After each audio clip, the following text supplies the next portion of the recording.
CM योगी ने प्रयागराज को न्याय की धरती बताया और कहा कि यहाँ का हाईकोर्ट अधिवक्ताओं का कुंभ है। प्रयागराज से धर्म और आध्यात्म की प्रेरणा मिलती है। जब कोई पीड़ित या प्रताड़ित होता है तो हाईकोर्ट व प्रयागराज की तरफ देखता है। हाईकोर्ट बार की स्थापना के 150 साल आज़ादी के अमृत महोत्सव पर होना इसके गौरव को और बढ़ाता है। देश की आज़ादी में भी वकीलों और इलाहाबाद हाईकोर्ट की बड़ी भूमिका रही है। उत्तर प्रदेश में अब मुकदमों का निस्तारण तेजी से हो रहा है। 150 सालों में क्या पाया क्या खोया, इस पर चिंतन होना चाहिए। G20 देशों में भारत का शामिल होना गौरव की बात है। यूपी में 4 शहरों में G20 के 11 समिट होंगे। इससे भारत को वैश्विक स्तर पर नई पहचान मिलेगी। सत्य एक ही होता है, विद्वान उसे अलग अलग नामों से परिभाषित करते हैं। सबका लक्ष्य एक होना चाहिए कि न्याय सबको मिले, सस्ता मिले और सबको सुलभ हो। लोक अदालतों में आधे मामले यूपी के ही निपटते हैं। न्याय के क्षेत्र में जो कुछ कर रहे हैं वो प्रदेश के 25 करोड़ लोगों के लिए होते हैं। शासन न्याय व्यवस्था को और मजबूत करना चाहता है। मल्टीलेवल पार्किंग व चैम्बर के लिए सरकार ने पूरा बजट रिलीज कर दिया है। प्रयागराज में जल्द ही लॉ यूनिवर्सिटी की स्थापना डॉक्टर राजेंद्र प्रसाद के नाम पर होगी। जमीन उपलब्ध होते ही रकम अवमुक्त हो जाएगी। वकीलों की मृत्यु पर जो रकम 60 साल की उम्र तक मिलती थी उसे बढ़ाकर 70 साल कर दी गई है। अधिवक्ता कल्याण निधि की राशि भी बढ़ा दी गई है। सरकार वकीलों के हित में तमाम कदम उठा रही है। जिन जिलों में कोर्ट नहीं है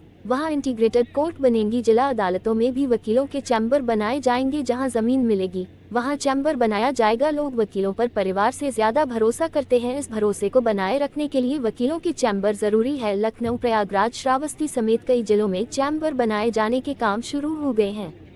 150 साल पूरे होने पर बार से जुड़े सभी वकीलों को बधाई देता हूं। न्यायपालिका व कार्यपालिका को मिलकर सभी को सस्ता न्याय दिलाने के बारे में कोशिश करनी होगी। तो जो ये शो करता है कि कितनी हम्बलनेस है और शायद ये धरती ऐसी है कि यहाँ पे कोई किसी का मूड लड़ने का कम होता है। ऐसे कई दफ़ा गुस्सा मेरे को भी आता है, मैं भी कह देता हूँ कोई चीज़, बट वो एक रूटीन की एक इन द सेंस के केस से रिलेटेड सारी चीज़ें और कोई किसी के मन में कोई ऐसी चीज़ नहीं होती। बाकी हमारी ड्यूटी भी बहुत है एज एडवोकेट, जो एक देश के लिए सेवा है या सेल्फलेस सर्विस के साथ, वो ड्यूटी है हमारे लिटिगेंट की तरफ।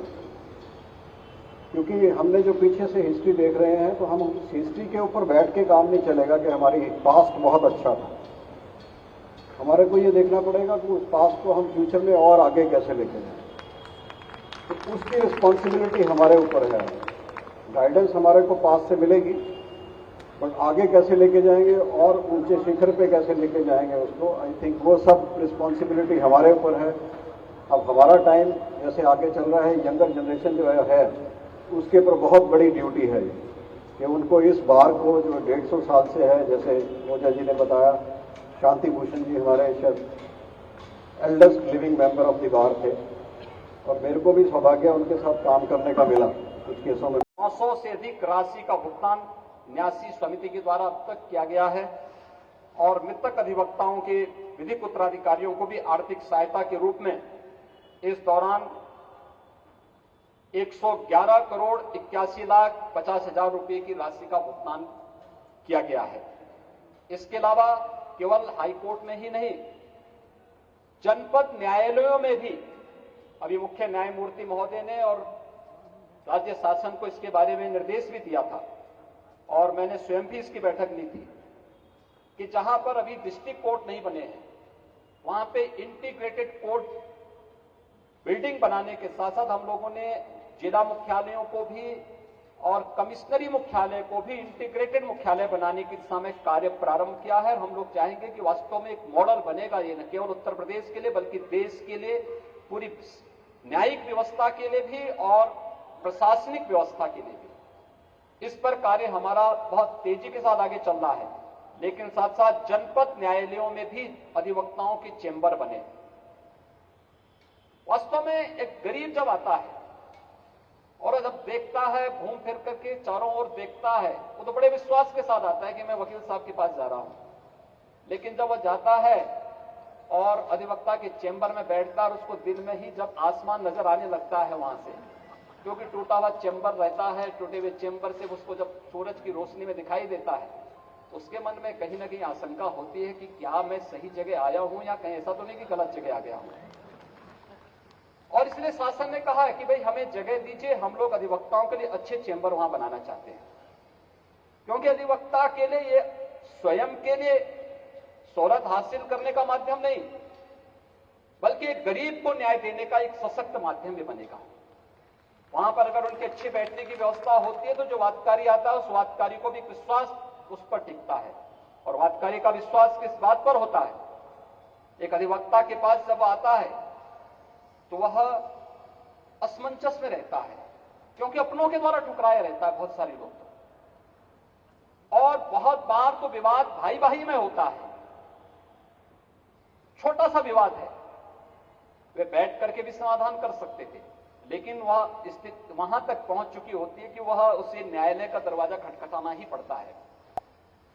अपने भाई पे विश्वास, मैंने कहा भी देखिए, अधिवक्ता तो दोषों को पानी पिलाता है और आज वो मांग रहे हैं तब भी पानी पी रहे हैं। अरे तो उनका अधिकार है, वे अपना अधिकार मांग रहे हैं और उनको मांगना भी चाहिए, क्योंकि अपने लिए नहीं मांग रहे हैं। न्यायपालिका के लिए या बार के लिए जो कुछ भी मांगेंगे वह प्रदेश की 25 करोड़ जनता के हित में ही होगा, उससे अलग नहीं होगा।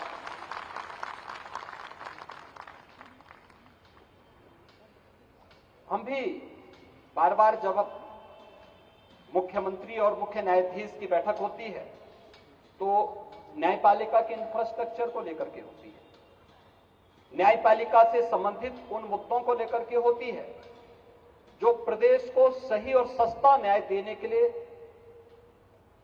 हम आगे बढ़ा सकते हैं। और उन कार्यक्रमों को तेजी के साथ आगे बढ़ाने की तमन्ना सबकी है। शासन की भी वही मंशा है और राज्य की भी, शासन की भी वही मंशा है, न्यायपालिका की भी वही मंशा है। और बाहर जब उसके साथ जुड़ जाता है तो उसको और तेजी के साथ आगे बढ़ाने में मदद मिल सकती है। यहां पर माननीय न्यायमूर्ति, मुख्य न्यायमूर्ति जी ने यहां पर अधिवक्ता चैंबर की भी जो बात कही है, हम मल्टी लेवल पार्किंग की व्यवस्था यहां पर करने जा रहे हैं और इसके लिए पूरी धनराशि राज्य शासन ने उपलब्ध करवा दी है। और मेरा मानना है कि इसका पूर्ण होते ही बड़े पैमाने पर अधिवक्ताओं के चैंबर्स वहां पर बन पाएंगे। 2500 एडवोकेट चैंबर बनाने 10,000 अधिवक्ताओं के बैठने की व्यवस्था वहां पर हो पाएगी और उसमें कहीं भी मुझे नहीं लगता है कि इसके बाद कोई अन्य समस्या वहां पर आनी चाहिए।